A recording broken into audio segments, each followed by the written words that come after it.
Hello everyone. IB security assistant और जो 10th level का पेपर है उसका नोटिफिकेशन आ चुका है और फॉर्म उसका 27 जुलाई से भरने वाला है। 22 जुलाई को नोटिफिकेशन आया है।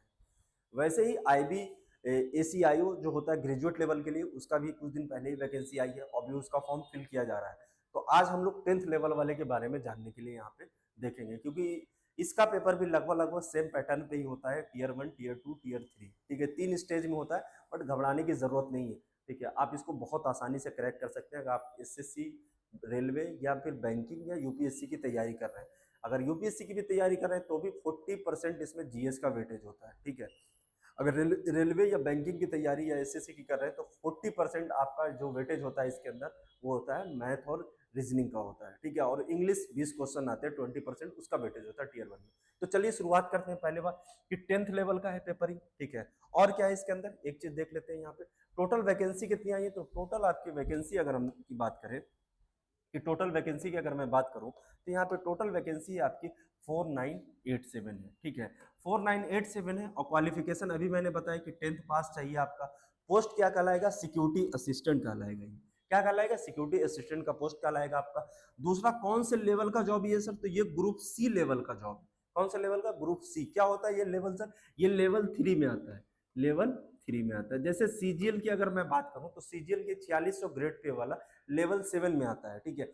वैसे अगर मैं और किसी रेलवे की बात कर लूं, जैसे तो रेलवे में भी लेवल होता है ना, लेवल 4, लेवल 6, इस तरीके का लेवल 5 है कि नहीं है। तो वहां वो जॉब क्या है आपका डिसाइड करता है कि आपकी सैलरी स्ट्रक्चर क्या होगा, ठीक है। इसमें सैलरी के भी बारे में हम लोग बात करेंगे। अच्छा, इसकी पोस्टिंग और लोकेशन क्या होगा? तो ऑल इंडिया आपको कहीं भी मिल सकता है भाई। आईबी का बंदा हुआ तो आपको नॉर्थ ईस्ट वाले इलाके हो गए, या कोई ऐसा आंदोलन देश में चल रहा है या कुछ ऐसा कहीं पे लग रहा है सरकार को, तो जाओ जाकर वहां देखो। अंदर आपको सिविलियन के ड्रेस में ही जाके सब कुछ पता करना होता है कि कुछ ऐसा वैसा तो नहीं हो रहा सरकार के अगेंस्ट या देश के अगेंस्ट, वहां पे कोई काम तो नहीं हो रहा। तो ये काम काफी अच्छा, जो कम एज के बच्चे होते हैं या फिर वैसे जिनको पसंद है कि फील्ड वर्क पसंद है, उनके लिए बहुत अच्छा होता है। ये मजा आता है इस काम में, ठीक है। बाकी ऐसा नहीं है, काम थोड़ा हैक्टिक तो है ये जॉब।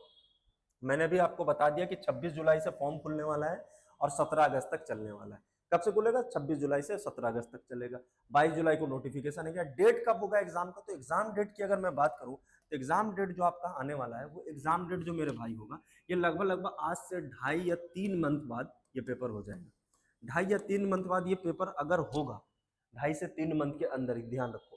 तो आपके पास ज्यादा टाइम नहीं है। क्या है? ज्यादा टाइम नहीं है, आपको अभी से लगना होगा, ठीक है। क्योंकि आगे हम आपको इसके सिलेबस के बारे में डिस्कस करेंगे। तो 2.5 से 3 मंथ में ये भी हो जाएगा और एसीआईओ जो ग्रेजुएट लेवल वाला है वो भी हो जाएगा। तो ज्यादा टाइम नहीं, बिल्कुल अभी से आपको लग जाना होगा। दूसरा क्या है आपका? क्वालिफिकेशन 10th पास चाहिए। अच्छा, एज लिमिट देख लेते हैं, थोड़ा सा एज लिमिट की बात कर लेते हैं कि एज लिमिट क्या है इसमें, ठीक है। लोकल लैंग्वेज इज मैंडेटरी का मतलब ऐसा कुछ नहीं है इसमें, ठीक है। एज लिमिट 18 से 27 साल होनी चाहिए। कब? 17 अगस्त 2025 को। मतलब अगर कोई जनरल कैटेगरी से बंदा है, जनरल कैटेगरी की भी मैं बात कर रहा हूं, कि अगर वो 17 अगस्त को 27 साल 1 दिन का हो रहा तो फॉर्म नहीं भर पाएगा। अगर वो 27 साल का हो रहा उस दिन भी, तब तक वो एलिजिबल है, ठीक है। आज भी 27 साल का है, ठीक है, लेकिन नहीं, उस तारीख को कितने साल का हो रहा। आज मान लो तुम 27 साल के नहीं हो, मान लो, ठीक है, अभी होने में 10 दिन टाइम है, 15 दिन टाइम है, मान लो। लेकिन जब 15 दिन बाद तुम्हें काउंट करना है कि 17 अगस्त को तुम कितने साल को हो रहे, तो 17 अगस्त को तुम 27 साल को अगर हो रहे तो तुम एलिजिबल नहीं होगे। तो ये हो रहा कि इतना होना चाहिए। ओबीसी को 3 साल का रिजर्वेशन है और एसटी एससी को 5 साल का। मतलब ओबीसी जिसकी एज 30 साल हो रही है और एसटी एससी जिनकी एज 32 साल हो रही है, वो इस फॉर्म को भर सकते हैं, 10th पास वाले, ठीक है। आगे चलते हैं, अगला देखते हैं कि इसकी फीस क्या है। तो फीस की अगर बात करें तो फीस थोड़ा महंगा है, मैं कहूंगा। क्यों महंगा है? क्योंकि फीस 650 है जनरल और ओबीसी की, और एसटी एससी और फीमेल के लिए 550। 100 रुपए का डिस्काउंट, जो प्रोसेसिंग चार्ज होता है वो शायद नहीं लग रहा है यहाँ पे। बाकी आपका दोनों का फीस अलग अलग है, 100 रुपए का डिफरेंस है। ऑनलाइन मोड में आपको जमा करना है, ठीक है। दूसरी एक चीज और देखते हैं क्या है। पे लेवल 3 है, ठीक है। और सैलरी जो होगी 21,700 लेके 69,100 तक की आपकी सैलरी होगी इसके अंदर, ठीक है। आगे चलते हैं। सिलेबस मेन है इसका, ठीक है। हाँ, रिटेन होगा, डिस्क्रिप्टिव होगा और इंटरव्यू होगा। 3 स्टेज मैंने बताया आपको, रिटेन, डिस्क्रिप्टिव और इंटरव्यू। कैसे होगा वो आगे देखते हैं थोड़ा। जैसे टीयर 1 जो पेपर आपका होगा, टीयर 1 का जो पेपर होगा, बहुत ध्यान से देखना सिलेबस को आप लोग, कि जब टीयर 1 का पेपर जो है, वो टीयर 1 का पेपर में जनरल अवेयरनेस हो गया आपका, क्वांटिटी मतलब मैथ जिसकी हम लोग बात करते हैं, ठीक है। दूसरा आपको लॉजिकल रीजनिंग हो गया, इंग्लिश हो गया और जनरल स्टडीज हो गया। तो आप बोलोगे जनरल अवेयरनेस और जनरल स्टडीज दो जगह, सर इसका मतलब क्या है, समझा देता हूँ आपको। ये पूरा करंट अफेयर है मेरे भाई। जनरल अवेयरनेस का मतलब क्या होगा कि आपको अवेयर रहना है, मतलब करंट अफेयर की बात कर रहा है वो।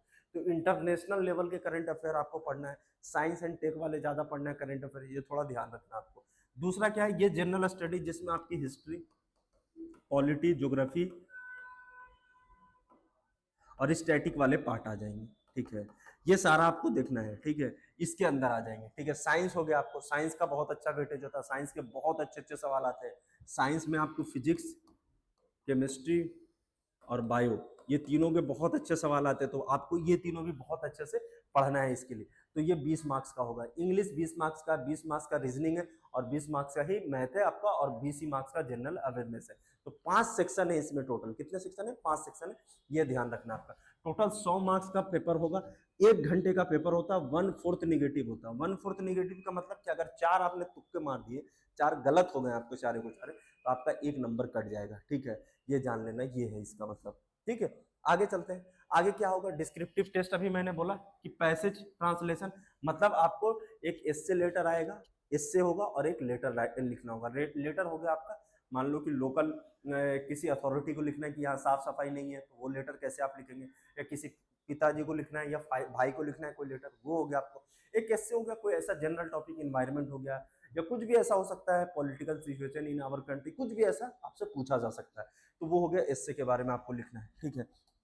तीसरा आपका क्या है कि MHA, ministry of home affair gov.in, वहां से फॉर्म भरना है। वैसे आप सरकारी रिजल्ट पे इसका लिंक आ जाएगा, सरकारी रिजल्ट से भी आप जाके इस फॉर्म को भर सकते हैं, कोई वहां से दिक्कत नहीं है, ठीक है।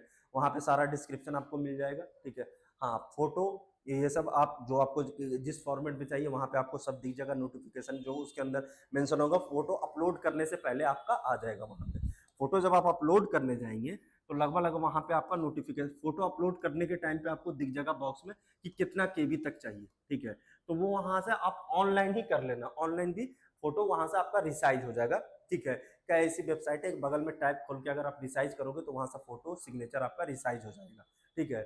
अब लाइव फोटो ले रहे हैं कि नहीं, पूरा नोटिफिकेशन आने पे ही पता चलेगा, ठीक है। जब अभी पूरा डिटेल इसका नोटिफिकेशन आ जाएगा, अगर लाइव ले रहे होंगे तो और अच्छा है, कोई ऐसी बात ही नहीं है, ठीक है। सिर्फ सिग्नेचर ही अपलोड करना होगा। और बाकी हमारे चैनल पे इसके पूरे PYQ आपको सॉल्व कराए जाएंगे। जो हमारे चैनल पे जुड़ोगे आप, हमारे लिंक के नीचे आपको टेलीग्राम का भी लिंक मिल जाएगा इस वीडियो के नीचे, आप वहां से टेलीग्राम पे भी जुड़ सकते हैं। क्विज वगैरह वहां पे, फॉर्म की इन्फॉर्मेशन, कैसे फॉर्म भरना है, वहां से आप कोई भी आपको अगर जानकारी लेनी है तो आप वहां टेलीग्राम पे भी पूछ सकते हो, कमेंट में भी पूछ सकते हो। अगर आपको किसी चीज को लेकर डाउट है तो हम कमेंट में भी उसका आंसर आपको रिप्लाई कर देंगे, ठीक है। मिलते हैं आपसे फिर नए अगले वीडियो में हम लोग।